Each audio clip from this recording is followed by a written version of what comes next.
الحمد لله الذي هدانا لهذا وما كنا لنهتدي لولا أن هدانا الله لقد جاءت رسل ربنا بالحق صلوات الله وسلامه على سيدنا محمد وعلى آله وصحبه أجمعين وبارك وسلم تسليما كثيرا أما بعد فأعوذ بالله من الشيطان الرجيم بسم الله الرحمن الرحيم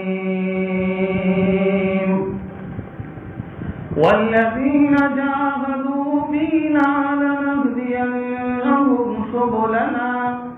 وإن الله لمع المحسنين صدق الله العظيم اللهم صل على سيدنا محمد وعلى آل سيدنا محمد وبارك وسلم معزز علماء کرام، بزرگان محترم، حق تعالی جل شانہ نے مجھے اور آپ کو ایمان اور کلمے کی نعمت سے مالا مال فرمایا ہے۔ مسلمانوں کا اور ایمان والوں کا اسلامک سال اور اسلامک کیلنڈر محرم الحرام سے شروع ہوتا ہے اور ذی الحجہ پر جا کر یہ سال ختم ہوتا ہے۔ اس مبارک سال کے پہلے مہینے میں بھی حضرت حسن اور حضرت حسین رضی اللہ تعالی عنہما کی قربانیاں ہیں، اور جب یہ سال اپنے اختتام پر پہنچتا ہے وہیں پر حضرت ابراہیم علیہ السلام اور حضرت اسماعیل علیہ السلام اور حضرت حاجر علیہ السلام کی قربانیاں ہیں۔ یعنی مسلمان اور ایمان والے کی زندگی قربانی سے شروع ہوتی ہے، قربانی کے اوپر جا کر ختم ہوتی ہے۔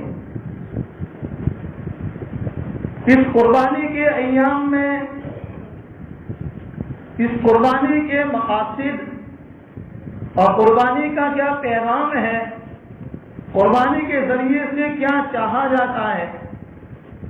ابراہیم علیہ السلام کا واقعہ ہم سب کو معلوم ہے، لیکن اس واقعے سے کیا سبق اور کیا میسج اور کیا پیغام مجھے اور آپ کو ملتا ہے۔ آج کی مجلس میں ہم اس پیغام کو جانیں گے کہ اس قربانی کے ایام کے اندر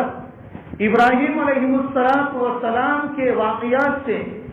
اور اسماعیل علیہ السلام کے اس واقعے سے مجھے اور آپ کو کیا سبق مل رہا ہے۔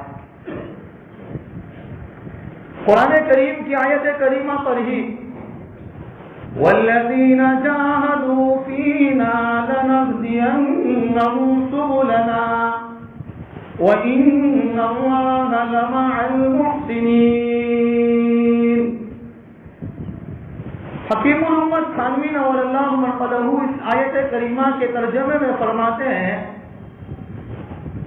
کہ جو ہمارے راستے کی محنت کرے گا، جو ہمارے راستے کا مجاہدہ کرے گا، جو جد و جہد کرے گا، جو کوشش کرے گا، اللہ فرماتے ہیں لَنَهْدِيَنَّهُمْ سُبُلَنَا، ہم اس کو انگلی پکڑ کر اور اس کے ہاتھ کو پکڑ کر اس کو اپنی منزل مقصود پر پہنچا دیں گے۔ مثال کے طور پر میرے اور آپ کے پاس راستے میں کوئی آدمی مل گیا، جیسے جب ہم یہاں آ رہے تھے اس مسجد میں، آنے سے پہلے راستہ کہیں بھول گئے، ہم نے راستے میں کسی سے پوچھا بھائی یہ بڑی مسجد کا راستہ کون سا ہے، تو ایک آدمی نے تو راستہ بتایا اشارے سے، اس نے بھی اچھا کام کیا، اور دوسرے آدمی کو آگے جا کر ہم نے پوچھا، اس نے کہا کہ ہم آپ کو گاڑی لے کر آپ ہمارے پیچھے چلیے، آپ کو مسجد تک پہنچا دیتے ہیں۔ تو اللہ تعالیٰ اس آیت کریمہ میں یہ کہنا چاہ رہا ہے اور یہ اپنے بندوں کو یہ پیغام دے رہا ہے کہ اگر تم میرے راستے کی اور میرے دین کی محنت کرو گے تو پھر تم کو میں صرف منزل مقصود کا راستہ نہیں بتاؤں گا، بلکہ تمہارا ہاتھ پکڑ کر میں آپ کو اپنی منزل پر پہنچا دوں گا۔ لَنَهْدِيَنَّهُمْ سُبُلَنَا۔ تو دنیا میں منزل مقصود پر پہنچنے کے لیے، کامیابیوں پر پہنچنے کے لیے اور کامرانی کو حاصل کرنے کے لیے اور بڑے اونچے درجوں کو حاصل کرنے کے لیے کچھ پاپڑ بھی بیلنا پڑے گا۔ اس لیے قرآن کریم میں حق تعالیٰ فرماتے ہیں أَحَسِبَ النَّاسُ أَن يُتْرَكُوا أَن يَقُولُوا آمَنَّا وَهُمْ لَا يُفْتَنُونَ، کہ جو ایمان لے آئے ہیں، جس نے ایمان کو قبول کر لیا ہے، جو کلمہ پڑھ کر ایمان کے دائرے میں داخل ہو چکا ہے، کیا انہوں نے یہ سمجھ لیا ہے کہ ایمان کو قبول کرنے کے بعد وہ آزاد ہے؟ نہیں، اس کا امتحان لیا جائے گا، اس کا ایگزام لیا جائے گا، اس کی پریکشا لی جائے گی۔ اسی لیے دنیا میں جتنے بھی آدمی ہیں اور قیامت تک جتنے بھی آتے رہیں گے اور دنیا میں جتنے لوگ آ کر قبروں میں چلے گئے ہیں، ان تمام لوگوں کا اس دنیا میں امتحان ہوا ہے۔ اس وقت موجودہ دور میں جتنے لوگ اس روئے زمین پر رہ رہے ہیں اور بس رہے ہیں، ان تمام کا امتحان اللہ جل شانہ لے رہے ہیں۔ میرا بھی امتحان ہو رہا ہے، ہم میں سے ہر ایک کا امتحان ہو رہا ہے۔ اگر کوئی غریب ہے تو اس کی غربت میں اس کا امتحان ہو رہا ہے، اگر وہ مالدار ہے تو مالدار کا، اس کی مال و دولت کے نشے میں اس کا امتحان ہو رہا ہے۔ ایک آدمی ڈاکٹر ہے تو ڈاکٹری لائن میں اللہ اس کا امتحان لے رہا ہے۔ ایک آدمی مسجد کا ذمہ دار ہے تو اس ذمہ دار کا اس ذمہ داری کے بارے میں امتحان لے رہا ہے۔ تو دنیا میں جو آدمی جس شعبے میں، جس فیلڈ میں کام کر رہا ہے، ان تمام فیلڈ کے اندر، ان تمام شعبوں میں اس کا امتحان ہو رہا ہے۔ دنیا میں کوئی آزاد نہیں ہے، اسی لیے یہ دنیا عشرت اور آرام کرنے کی جگہ ہے ہی نہیں، یہ امتحان کی جگہ ہے۔ دنیا کو اللہ نے امتحان کی جگہ بنایا ہے۔ ابراہیم علیہ السلام کو اللہ تعالیٰ نے بڑے اونچے مقام پر پہنچایا اور اونچے مرتبہ پر آپ کو فائز کیا، تو اللہ تعالیٰ نے ابراہیم علیہ السلام کا امتحان لیا۔ سوال یہ ہوتا ہے کہ جب اللہ کو معلوم ہی ہے کہ کون سا بندہ کامیابیوں پر پہنچنے والا ہے اور اونچے درجوں پر پہنچنے والا ہے، پھر اللہ تعالیٰ کو امتحان لینے کی کیا ضرورت ہے؟ وہ اصل میں اللہ تعالیٰ امتحان اس لیے لے رہے ہیں تاکہ سامنے والوں کو اور دنیا کے انسانوں کو معلوم ہو کہ اس بندے میں اللہ تعالیٰ نے کیا صلاحیتیں رکھی ہے، کیا طاقتیں رکھی ہے، اس میں کیا جذبات رکھے ہیں۔ ابراہیم علیہ السلام کا سب سے پہلا امتحان یہ لیا گیا کہ آپ نے جس گھرانے میں اور جس خاندان میں آپ نے آنکھیں کھولی ہے اور آپ نے حق کی دعوت اور دین کی دعوت اور اللہ کے بول کو بولنا شروع کیا ہے، تو سب سے پہلے آپ کے گھرانے کے اندر سے ہی اور آپ کے خاندان سے ہی آپ کے ساتھ نفرتیں کی گئی اور آپ کے ساتھ دشمنیاں کی گئی۔ یہاں سے اس بات کا سبق یہ ملتا ہے کہ جو آدمی سب سے پہلے دین کی دعوت کو لے کر اٹھے گا، چاہے کسی بھی شکل میں ہو، چاہے دعوت و تبلیغ کی شکل میں ہو، چاہے مسائل کی شکل میں ہو، چاہے کسی اور شعبے کی شکل میں ہو، سب سے پہلے اس کے گھر کے آدمی ہی اس کے سامنے رکاوٹ کا ذریعہ بنیں گے۔ یہ تو ہمارے لیے سبب ہے، ہمارے لیے تسلی کا سامان ہے کہ اگر کوئی آدمی کسی کے سامنے دین کی دعوت کو لے کر جاتا ہے، اس کے سامنے اللہ کی بڑائی کو بیان کر رہا ہے، اس کے سامنے قرآن اور حدیث کی باتوں کو سمجھا رہا ہے، تو سب سے پہلے اس کے گھر کا آدمی ہی اس کے سامنے رکاوٹ کا ذریعہ بننے والا ہے۔ ابراہیم علیہ السلام نے اپنے باپ کے سامنے اللہ تعالیٰ کی دعوت دی اور کہا ایک معبود کی عبادت کرو، ایک اللہ کو اپنا رب مانو، ایک اللہ کی عبادت کرو، ایک ہی کے سامنے اپنے سر کو جھکاؤ۔ تو سب سے پہلے آپ کے ساتھ نفرتیں اور آپ کے سامنے دشمنیاں وہیں سے شروع ہوئی ہے. لیکن جب ابراہیم علیہ السلام کے باپ نے آپ کی بات کو نہیں مانا تو ابراہیم علیہ السلام نے کہا کہ میں چل جاتا ہوں, میں اس گھر کو چھوڑ دیتا ہوں, اس علاقے کو چھوڑ دیتا ہوں اور میں کسی اور جگہ چلا جاؤں جہاں جا کر مجھے اللہ صحیح راستہ بتلائیں گے, اللہ صحیح میری رہبری کریں گے. لیکن کئی مدت تک آپ نے دین کی دعوتیں دی اور کئی مدت تک آپ نے صبر و استقلال کے ساتھ دین کا کام کیا ہے. تو ابراہیم علیہ السلام کو آزمایا گیا, آپ کا امتحان لیا گیا, آپ کو آزمائش میں مبتلا کیا گیا. اس وقت موجودہ دور میں جن حالات سے میں اور آپ گزر رہے ہیں یہ میرا اور آپ کا امتحان ہو رہا ہے, میرے اور آپ کے عقیدے کا امتحان ہو رہا ہے. اور یاد رکھو میرے بھائیوں, مسلمان چاہے کہاں جہاں کہیں بھی زندگی گزارتا ہو اس کے سامنے سب سے بڑی جس چیز کی ضرورت ہے اس کے عقیدوں کو صحیح ہونے کی ضرورت ہے. دنیا کے حالات کے تھپیرے وہ آئیں گے اور اللہ کے نبی صلی اللہ تعالی علیہ وسلم نے ہمیں ڈرایا ہے اور ہمیں سمجھایا ہے, ہماری رہبری فرمائی ہے کہ ہر نبی نے اس دنیا میں آ کر اپنی قوم کو اور اپنی امت کو دجال کے فتنوں سے ڈرایا ہے. نبی کریم صلی اللہ تعالی علیہ وسلم نے بھی ہمیں دجال کے فتنوں سے ڈرایا ہے کہ یہ فتنہ سب سے بڑا فتنہ آنے والا ہے. جس حالات سے اور جن موقعوں سے میں اور آپ گزر رہے ہیں اس حالات میں گھبرانے کی ضرورت نہیں ہے, ڈرنے کی ضرورت نہیں ہے, بلکہ اپنے آپ کو استقامت کے ساتھ اور صبر و پیمانے کو اپنے آپ کو تھماتے ہوئے ایمان پر جمنا پڑے گا. اگر جو ایمان پر نہیں جمے گا, جو کلمے پر نہیں جمے گا تو حالات کے تھپیرے اس کو لے جائیں گے. اس کا ایمان اندر سے نکل چکا ہوگا, وہ ظاہر میں مسلمان لگے گا, گھر والے اس کو مسلمان سمجھیں گے, محلے والے اس کو ایمان والے سمجھیں گے, لیکن اندر سے ایمان نکل چکا ہوگا, اندر میں ایمان نہیں ہوگا. اسی لیے دنیا یہ امتحان کی جگہ ہے. دنیا یہ 100% آرام کرنے کی, خوشیاں منانے کی, راحتیں منانے کی جگہ نہیں ہے. 100% راحت کی اور 100% خوشیاں منانے کی جگہ یہ جنت ہے. 100% تکلیف کی جگہ یہ جہنم ہے. دنیا میں اللہ تعالیٰ نے راحتیں بھی رکھی ہے, تکلیفیں بھی رکھی ہیں, مصیبتیں بھی رکھی ہے. اگر اللہ تعالیٰ اس دنیا میں سارے انسانوں کو راحتیں دے دے تو رب کو کون یاد کرے گا؟ رب کو بھول جائیں گے. اسی لیے اللہ تھوڑے تھوڑے دنوں میں اور تھوڑے تھوڑے موقع پر حالات دیتا ہے, بیماریاں دیتا ہے, مصیبتیں دیتا ہے, حالات سے اس کو جھنجھوڑتا ہے کہ میرا بندہ کہاں جا رہا ہے, میرے بندے کو میں نے میری عبادت کے لیے پیدا کیا تھا, یہ تو دنیا کی. اسی لیے اللہ تعالیٰ اپنے کئی بندوں کو دنیا کی بے شمار نعمتیں دیتا ہے تاکہ اللہ تعالیٰ اس کے ایمان نعمتیں دے کر اس کے ایمان کی حفاظت ہو. اگر اس کو ایمان کے ساتھ اگر دنیا کی نعمتیں نہیں ملے گی تو یہ غربت میں آ جائے گا, یہ فقیری میں آ جائے گا اور ڈر ہے اس بات کا کہ یہ ایمان کو چھوڑ دے گا. اسی لیے کئی بندوں کو اللہ تعالیٰ اپنی حکمت سے, اپنی مصلحت سے اس کو دنیا کی نعمتوں سے نوازتا ہے.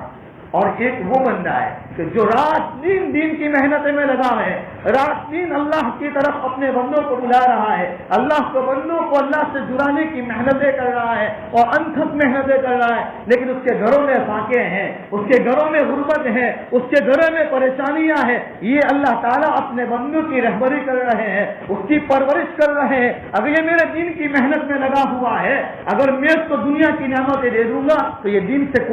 دین کو چھوڑ دے گا اپنے ہاتھوں سے. کہیں وہ اپنے اندر سے دنیا کی محبت, اس کی لالچ میں آ کر کہیں ایمان نہ چھوڑ دے. اسی لیے اللہ تعالیٰ اپنی حکمت سے, اپنی مصلحت سے ہر ایک بندوں کو اپنے اپنے اعتبار سے نوازتا ہے. تو خیر یہ دنیا ہے ہی امتحان کی جگہ, لیکن اس دنیا میں سب سے بڑا امتحان اور سب سے بڑی آزمائش وہ ہمارے ایمان اور عقیدے کی, مال و دولت کی نہیں. سب سے بڑی امتحان اور سب سے بڑی آزمائش یہ ہمارے ایمان اور عقائد کی ہے. اسی لیے قرآن کریم میں اللہ تعالیٰ فرماتے ہیں وَلَنَبْلُوَنَّكُمْ بِشَيْءٍ مِّنَ الْخَوْفِ, ہم ضرور بھی ضرور تمہارا امتحان لیں گے, تمہاری آزمائش لیں گے, تمہاری پریکشا لیں گے. وَلَنَبْلُوَنَّكُمْ بِشَيْءٍ مِّنَ الْخَوْفِ وَالْجُوعِ وَنَقْصٍ مِّنَ الْأَمْوَالِ وَالْأَنفُسِ وَالثَّمَرَاتِ کبھی تو فقر و فاقہ دے کر، غریبی دے کر، کبھی تو گھروں کے اندر بچہ پیدا ہوا اور پھر اللہ نے اپنے پاس بلا لیا۔ یہ اللہ کی طرف سے آزمائش ہے، امتحان ہے۔ جیسے ابراہیم علیہ السلام کا امتحان لیا گیا، بڑی مدتوں کے بعد، بڑی آرزو اور بڑی تمناؤں کے بعد اسماعیل علیہ السلام کی پیدائش ہو رہی ہے، لیکن اللہ تعالیٰ خواب میں بتا رہے ہیں کہ تو اپنے ہاتھوں سے اپنے بیٹے اسماعیل کو ذبح کر رہا ہے۔ یہ خواب میں بتایا گیا۔ یہ جو بڑی مدتوں کے بعد ایک باپ کی ایک اپنی اولاد سے بڑی آرزو ہوتی ہے، بڑی تمنا ہوتی ہے کہ میرا بیٹا بڑا بننے کے بعد اور بڑا ہونے کے بعد میری نافی کا سہارا بنے گا، میرے کام آئے گا، کما کر لا کر مجھ کو دے گا، مجھے میرے ہر کام میں مدد کرے گا، معین اور مددگار بنے گا۔ لیکن یہاں تو بڑی مدتوں کے بعد پیدا ہوا ہے، اور ابراہیم علیہ السلام کو اللہ تعالیٰ نے خواب کے ذریعے کے بتایا کہ ہم تمہارے بیٹے کو امتحان لے رہے ہیں، آپ کا بھی امتحان ہو رہا ہے اور آپ کے بیٹے کا بھی امتحان ہو رہا ہے۔ یہاں رک کر ایک بات سمجھیے کہ ابراہیم علیہ السلام نے جب اپنے بیٹے اسماعیل علیہ السلام کے سامنے یہ واقعہ ذکر کیا کہ میں خواب میں خود کو ذبح کر رہا ہوں اور تیرے گلے پر چھری چلا رہا ہوں اور یہ خواب میں مجھے بتایا گیا ہے، تو اسماعیل علیہ السلام گھبرائے نہیں، اسماعیل علیہ السلام گھبرائے نہیں، ہمت نہیں آ رہی۔ جیسے ایک اور واقعے میں ذکر کیا گیا کہ جہاں ابراہیم علیہ السلام اپنی بیوی حضرت حاجر علیہ السلام کو جب لے کر گئے ہیں اور ان کو ایک چٹیل میدان میں چھوڑ کر گئے جہاں کچھ نہیں تھا، بس کچھ کھجوریں تھی اور ایک مٹکی کا پانی کا تھا، وہ بھی ختم ہو گیا، اور ایک لپ و لپ میدان میں، ایک چٹیل میدان میں چھوڑ کر جا رہے ہیں، تو حضرت حاجر علیہ السلام نے کیا فرمایا تھا کہ کیا آپ کا رب کو آپ کو اس بات کا حکم ہے کہ مجھے یہاں چھوڑ کر جائے؟ کہا کہ ہاں،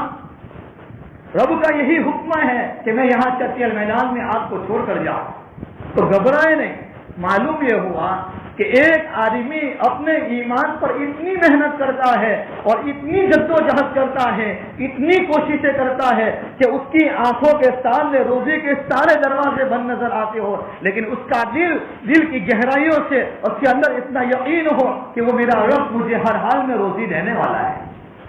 میرا رب مجھے یہاں پالنے والا ہے۔ جیسے حضرت حاجر علیہ السلام کو لپوڈک میدان میں چھوڑا جہاں نہ پانی ہے، نہ کھانے کی کوئی چیز ہے، نہ کوئی چرند نظر آتا ہے، نہ کوئی پرندہ نظر آتا ہے، نہ کوئی انسان نظر آتا ہے، ایک چٹیل میدان، لیکن بڑی قربانیاں دی ہے، بڑی محنتیں دی ہے اور اللہ کی ذات پر ایسا بھروسہ رکھا ہے، تو آج ان کی قربانیوں کی وجہ سے میں اور آپ حج کی مبارک ایام کے اندر اس ارکان کو ادا کرتے ہیں۔ یہ ان کی تو قربانیاں ہیں۔ صفا مروہ کی سعی، جو حضرت حاجر علیہ السلام کے دوڑنے کی قربانیاں اور ان کے جذبات کی قربانیاں، یہ قیامت تک یہ سلسلہ چلتا رہے گا، یہ ان کی قربانیوں کا نتیجہ ہے۔ تو اس سے ایک سبق یہ ملتا ہے کہ ان حالات میں بھی اللہ کی ذات پر بھروسہ۔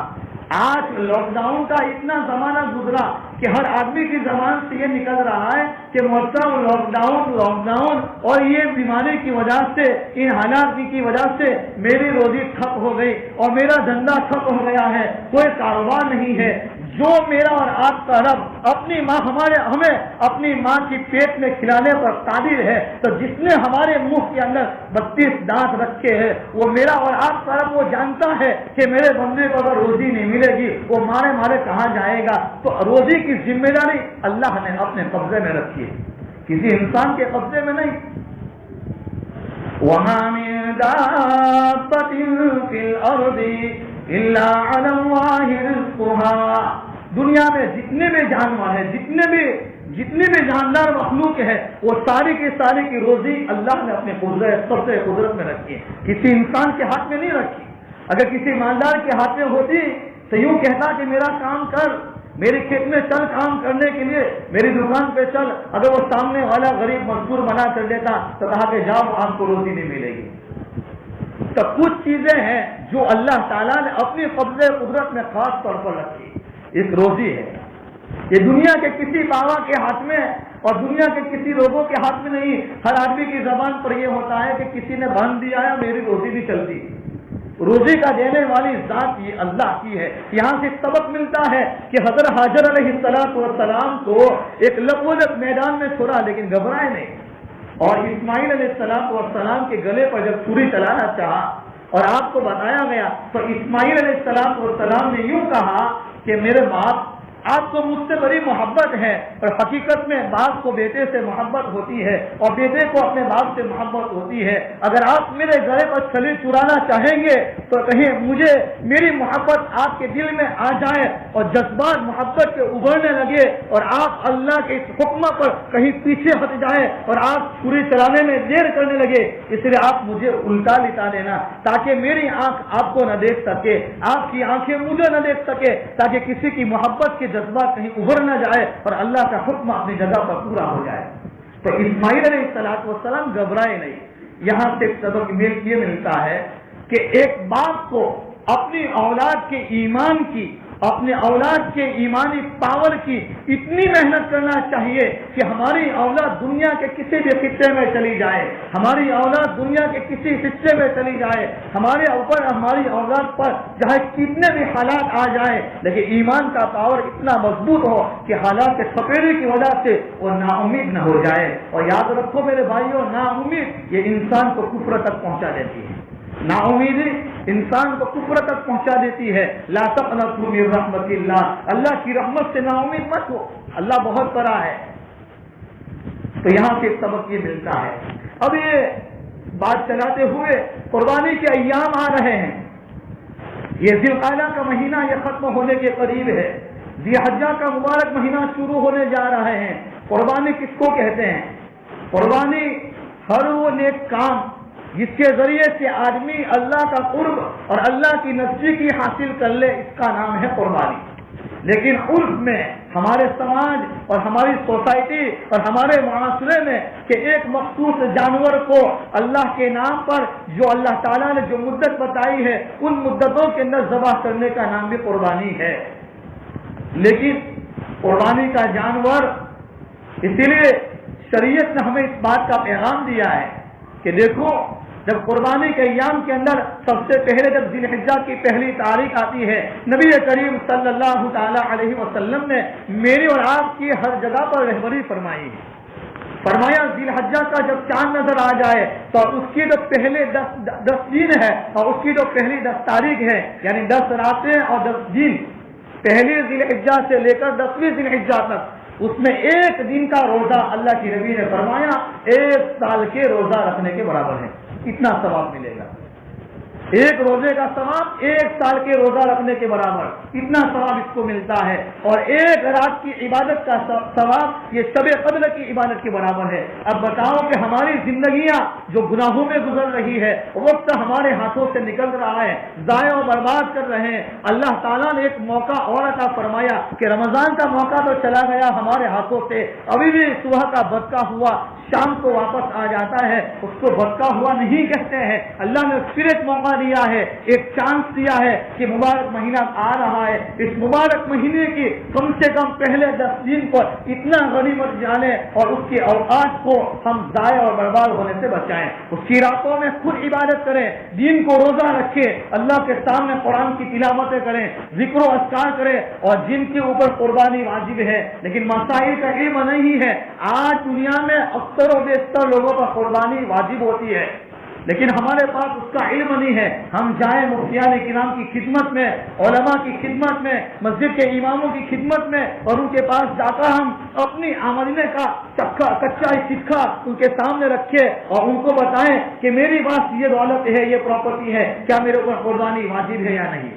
آج کل نوجوانوں پر قربانی واجب ہوتی ہے لیکن دماغوں میں اور دل و دماغ میں ایک بات پیوست ہو چکی ہے، ایک بات راسخ ہو چکی ہے کہ جس کے اوپر زکوٰۃ واجب نہیں اس پر قربانی واجب نہیں۔ لوگوں نے یوں سمجھ لیا، حالانکہ زکوٰۃ کا مسئلہ الگ ہے، قربانی کا مسئلہ الگ ہے۔ اس کے لیے ہمیں علماء کے پاس جانا پڑے گا اور ان کے پاس جا کر ہم معلوم کریں کہ میرے اوپر قربانی واجب ہے کہ نہیں۔ کہیں ایسا ہوتا ہے آدمی پر پوری زندگی قربانیاں واجب ہوتی ہے لیکن مسائل کا علم نہ ہونے کی وجہ سے وہ قربانی کی مبارک عبادت سے محروم ہو جاتا ہے۔ اللہ کے نبی صلی اللہ علیہ وسلم نے فرمایا جس آدمی پر قربانی واجب ہو اور وہ اگر وہ قربانی واجب ہونے کے باوجود قربانی کے دنوں میں قربانی نہ کرے، فرمایا وہ ہمارے عیدگاہ کے قریب نہ آئے،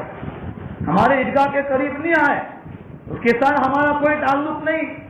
تو ہمارے پر قربانی واجب ہے کہ نہیں، ہماری بیوی پر قربانی واجب ہے کہ نہیں، ہمارے بچوں پر قربانی واجب ہے کہ نہیں، جو بچہ بالغ ہے، جو ہمارے گھر میں ہماری لڑکیاں ہیں ان پر قربانی واجب ہے کہ نہیں، ہم معلوم کریں، اور معلوم کر کے بلکہ فرماتے ہیں کہ قربانی کے دنوں سے پہلے ہم قربانی کے جانور کو خرید لیں اور اس کے ساتھ اس کی دانا پانی اور اس کا اناج اور اس کا غلہ جو کچھ ہو اس کی ایسی نگرانی کرے، ایسا دیکھ بھال کرے، اس کی ذات اس طریقے کا برتاؤ کرے جب قربانی کے دنوں میں جب جانور کے گلے پر چھری چلا رہے ہو تو اس وقت میرا اور آپ کا دل محبتوں کی وجہ سے لبریز ہو جائے، محبتوں کی وجہ سے دل بھر آئے، ہماری آنکھوں سے آنسو اس لیے نکلے، اس لیے نہیں کہ میں نے اپنے پیسوں کا پانی کیا ہے، اس لیے نکلے کہ اس جانور کو مجھ سے محبت ہو گئی تھی اور جانور کو مجھ سے محبت ہو گئی تھی، لیکن میں میرے رب کے حکم کی وجہ سے اس جانور کو قربان کر رہا ہوں۔ اس لیے یاد رکھو قربانی کے دنوں میں قربان ہونے والا جانور مجھے آپ کو ایک پیغام دیتا ہے، ایک سبق دیتا ہے، اور قربانی کا وہ بکرا اور وہ بڑا جانور ہمیں ایک پیغام دیتا ہے۔ وہ اپنی زبان قال سے یوں کچھ نہیں کہتا، لیکن اپنی پریکٹیکلی تو پرسنالٹی کے ذریعے سے وہ قربانی کرنے والے کو ایک پیغام دیتا ہے، اور وہ پیغام یہ دیتا ہے کہ دیکھو میں ایک جانور ہوں، میں ایک بکرا ہوں، لیکن میرے رب کے حکم کی وجہ سے میں تیرے چھری کے نیچے میں نے اپنی گردن رکھ دی ہے، تو ایمان والا ہے، تو ایمان والی ہے، میں تو جانور ہونے کے باوجود اپنی جان کو تیرے سامنے رکھ دیا ہوں اور تو نے مجھے ذبح کر دیا ہے، میں اپنی جان کو ذبح کروانے کے لیے تیار ہوں، لیکن یاد رکھنا تو ایمان والا ہے، تیرے پاس ایمان کا سرمایہ ہے، تیرے پاس کلمے کا سرمایہ ہے، تیرے پاس نبی کی زندگی ہے، تیرے سامنے صحابہ کی زندگی ہے، تو ایمان کا دیا اپنی زندگی میں لے کر چل رہا ہے۔ یاد رکھنا کہ تجھے ہر حال میں جانور نہیں، جب بھی دین کی محنت کے لیے اور دین کی خدمت کے لیے اگر جان دینی پڑے گی تو جان دینے کے لیے تیار ہوں، اگر مال دینا پڑے گا مال دینے کے لیے تیار ہوں، اگر وقت دینا پڑے گا وقت دینے کے لیے تیار ہوں، اگر میرا پورا خاندان لگانا پڑے گا پورا خاندان لگانے کے لیے تیار ہوں۔ اس لیے دین کی محنت کے لیے جو آدمی جتنی قربانیاں دے گا، جتنی محنتیں کرے گا، جتنی جدوجہد کرے گا، جتنی کوششیں کرے گا، اللہ تعالیٰ اس کو اپنی قربانی کے مطابق اس کو آگے لے جائیں گے۔ اور جو آدمی قربانی دیتا ہے اللہ تعالیٰ، اسی لیے دنیا کا بھی دستور ہے، اگر ہمارے باپ دادا نے یا ہمارے پردادا نے اگر ہمارے لیے قربانیاں دی ہوگی اور وہ دے کر چلے گئے قبروں میں، تو آج پوتا بھی دادا کو یاد کرتا ہے، بیٹا بھی باپ کو یاد کرتا ہے۔ اگر باپ نے اپنے بیٹے کے لیے کوئی قربانی نہیں دی، دادا نے اپنی اولاد کے لیے کوئی قربانی دی، کوئی یاد نہیں کرتا ہے، 2-4 دن رو کر بات ختم ہو جاتی ہے، قصہ ختم ہو جاتا ہے۔ لیکن جو اللہ کے دین کے لیے قربانی دے گا اللہ تعالیٰ اس کو رائے گا نہیں کرے گا، اللہ اس کو بیکار نہیں کرے گا، اللہ اس کو ضائع نہیں کرے گا۔ ہمارا جو جانور جس کو ہم نے بڑی محنتوں سے اور حلال کمائی کے ذریعے سے بڑی محنت کر کے پیسہ کمایا تھا، رب کا حکم آ گیا ہے، اس لیے یاد رکھو اللہ کے حکموں کے سامنے میری اور آپ کی عقل نہیں چل سکتی۔ اگر کوئی یوں کہے کہ مولوی صاحب قربانی کا جانور بڑا مہنگا ہے، 25,000 کا بکرا ہے اور 30,000 کا بکرا ہے، اس کے بدلے میں کسی غریب کی مدد کر دوں گا اور کسی یتیم کے اوپر اس کی میں مدد کر دوں گا، کسی بیوہ کی شادی کرا دوں گا، کسی بچے کا نکاح کرا دوں گا، بھائی وہ بھی ایک عبادت ہے، وہ اپنی جگہ پر ہے، لیکن رب کا جو حکم جس حکم کے مطابق ہے اور جن موقع پر اور جس حالت میں جو حکم پر عمل کرنا ہے اس کا نام ہے دین۔ اگر کوئی یوں کہے امام صاحب آپ کے پیچھے نماز پڑھنا تو مجھے بہت اچھا لگتا ہے، میں برسوں سے نماز پڑھتا ہوں، آج مجھے ایک کام کیجیے نا، جمعہ کی نماز ہے، برسوں سے 2 رکعت فرض نماز ادا کرتے ہیں، آپ کی قیادت سے دل باغ باغ ہو جاتا ہے، آپ کے پیچھے نمازیں پڑھنا بہت اچھا لگتا ہے۔ ارے مؤذن صاحب آپ کی اذان سن کر لوگ کہاں کہاں سے مسجد میں آ جاتے ہیں، ایک کام کرو نا، فجر کی اذان تو روزانہ 1 مرتبہ دیتے ہو، آج 2 مرتبہ دے دو۔ امام صاحب روزانہ 2 رکعت نماز پڑھاتے ہیں، آج ایک کام کرو نا 3 رکعت پڑھا دو، 1 سجدہ کرتے ہیں 3 سجدے کر لو نا، تو وہاں کے کام نہیں چلے گا۔ رب کا جو حکم جس موقع پر جو حکم ہے اسی حکم کے مطابق زندگی گزارنے کا نام دین ہے۔ میرا رب کا جو حکم ہے شریعت جس بات کے اوپر کہے، اگر وہ یوں کہے، جس طریقے سے ایک مثال ہے کہ آدمی کسی جنگل میں چلا گیا ہے, پانی نہیں ہے اور تیمم کی ضرورت پڑی ہے, یا کوئی بیماری ایسی ہے جس کی وجہ سے پانی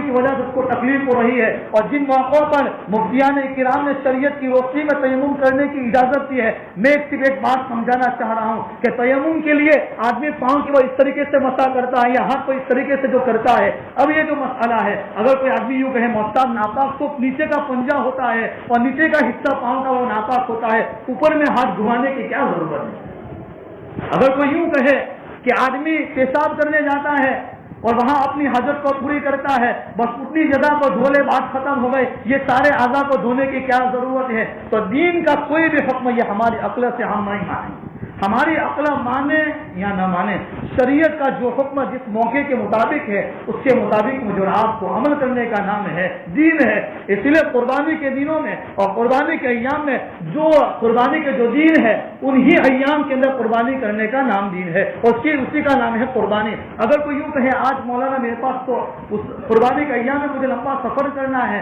اور میں ٹرین میں جاؤں گا, میرے پاس تو قربانی اس وقت قربانی کے ایام میں سفر میں ہوں گا, کیا کروں گا؟ تو اس کے مسائل الگ ہے. کہنے کا میرا مقصد اور خلاصہ یہ ہے کہ شریعت کے احکام کو اپنی عقل کے تناظر میں تولنا نہیں. ہماری عقل مانے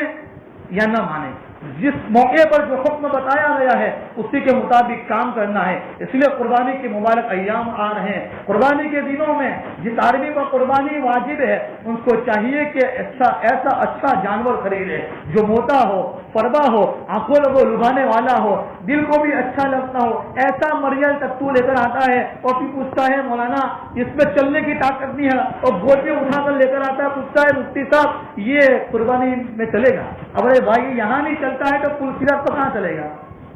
حدیث میں تو یوں آیا ہے تو جس آدمی کا جو بڑا جانور ہوگا, یعنی جو جس اعتبار سے قربانی کے ایام میں قربانی کے جانور کو ذبح کرے گا, کل قیامت کے دن وہ پل سیرت پر جانے کے لیے سواری کا ذریعہ ہے. یہ اس کی سواری ہے. اب زمین پر نہیں چلتا ہے, ایک پاؤں سے لنگ رہا ہے, اس کو لے کر جاتے ہیں مفتی صاحب کے پاس, مفتی صاحب یہ یہاں چلے گا؟ وہ یہاں نہیں چلتا, وہاں کیسے چلے گا؟ اس لیے جو چیز ہم اپنے لیے پسند کرتے ہیں تو دین کے احکام کے اندر بھی ایسے اعمال کو پسند کرے اور ایسی چیزوں کو اختیار کرے جو میرے رب کو پسند ہو, میرے رب کو پسند آ جائے. اگر میں اور آپ کوئی چیز اپنے گھر والے کے لیے لے کر جاتے ہیں, اپنے بچوں کے لیے, اپنے بیوی کے لیے, اپنے رشتے داروں کے لیے, اگر اسی کو پسند نہیں ہو, اسی کی چوائس نہ ہو تو کیا کریں گے؟ تو میرے رب کی چوائس کیا ہے, میرا رب کیا چاہتا ہے, قربانی کے ایام میں کس طریقے سے کرنا ہے, اس لیے ہمیں اس مسائل کو جاننا پڑے گا, اس کو سیکھنا پڑے گا, اس کو محبتوں کے ساتھ عمل کرنا پڑے گا. اور جب بھی قربانی کا جانور جس طریقے سے مجھے آپ کو پیغام دیتا ہے کہ تمہارے سامنے اگر نماز کا وقت ہے, اگر فجر کی نماز کا وقت ہے, اس وقت کوئی صلاحیت نہیں خرچ نہ کرنا ہے, اپنا وقت دینا ہے, مسجد میں آنا ہے, کوئی پیسے نہیں لٹانا ہے. اس لیے جب اگر وقت خرچ کرنے کا موقع آ جائے ہم سمے اور وقت دینے کے لیے تیار ہیں. اگر جان دینے کا موقع آ جائے تو جان دینے کے لیے تیار ہے. قربانی کا ایک بہت بڑا پیغام یہ ہے جو آدمی, اسی لیے والذین جاہدوا فینا لنہدینہم سبلنا, جو ہمارے راستے کی مجاہدہ کرے گا, جدوجہد کرے گا, کوشش سے کرے گا. اس لیے یاد رکھو یہ نفس جو ہے بہت بڑا چالاک ہے. علامہ بوصیری رحمۃ اللہ علیہ بہت بڑے عالم گزرے ہیں, وہ فرماتے ہیں کہ یہ نفس چھوٹے بچے کے مانند ہے. جس طریقے سے چھوٹا بچہ دودھ پیتا ہے, اگر وہ روتا ہے جب ایک مدت ہوتی ہے دودھ چھلانے کی اور وہ روتا ہے, ماں یوں چاہتی ہے اگر اس کا دودھ چھلائیں گے تو بچے کو تکلیف ہوگی. اب حقیقت میں بچہ روتا بھی ہے. جب ماں اپنے بچے کو دودھ چھلاتی ہے تو ماں ہی جانتی ہے کہ ماں کو کتنی تکلیف ہوتی ہے, لیکن ماں کے سامنے یہ راستہ ہے, اگر آج وہ دودھ نہیں چھوڑے گا تو پھر بڑا جا کر اس کو تکلیف ہوگی. اگر آج دودھ چھوڑنے پر تکلیف ہے, بچے کو نہیں معلوم ہے, لیکن ماں کو معلوم ہے اگر آج یہ دودھ چھڑانے کی قربانی دے دے گا, دسترخوان پر بہت ساری چیزیں اس کے سامنے رکھی ہے. علامہ بوصیری فرماتے ہیں کہ نفس بھی اسی طریقے سے ہے, نفس بھی اسی طریقے سے ہے کہ جس طریقے سے اگر نفس گناہ کرنے کی اس کے اندر جو عادت پڑ چکی ہے, جو لت ہو چکی ہے, اگر اس کی عادت نہیں چھڑائیں گے تو پھر کیا ہوگا, ایک مدت ہو جائے گی اور آدمی کی زندگی سے گناہ کم نہیں ہوں گے, گناہ نہیں چھوڑ سکتا. جس طریقے سے بچہ اگر وہ دودھ نہیں چھوڑ سکتا تو بڑا ہونے کے بعد بھی اس کے اندر دودھ چھوڑنے کی عادت نہیں ختم ہوگی. اس لیے یاد رکھو قربانی کا سب سے بڑا پیغام, اور ابراہیم علیہ السلام کے واقعے سے پیغام ملتا ہے کہ ہمیں دین کی دعوت کے لیے جہاں کہیں جانا پڑے گا ہم جائیں گے, اپنی ساری صلاحیتیں خرچ کر لیں گے اور خالص اللہ کے لیے خرچ کریں گے. ابراہیم علیہ السلام نے اپنے بیٹے اسماعیل علیہ السلام کے گلے پر جب چھری چلانا چاہا, یہ خالص اللہ کی رضا کے لیے ہے. ہم تھوڑی دیر کے لیے تو سوچے رہے, اپنے دل و دماغ میں اس واقعے کو فٹ کریں تو وہ کیسا منظر ہوگا کہ جب اللہ تعالیٰ نے ابراہیم علیہ السلام کو حکم دیا کہ اپنے بیٹے کے گلے پر چھری چلاؤ, تو اس وقت آسمان اور زمین کے درمیان میں کیسا منظر ہوگا. ہم تھوڑی دیر کے لیے تو سوچیں کیسا منظر ہوگا.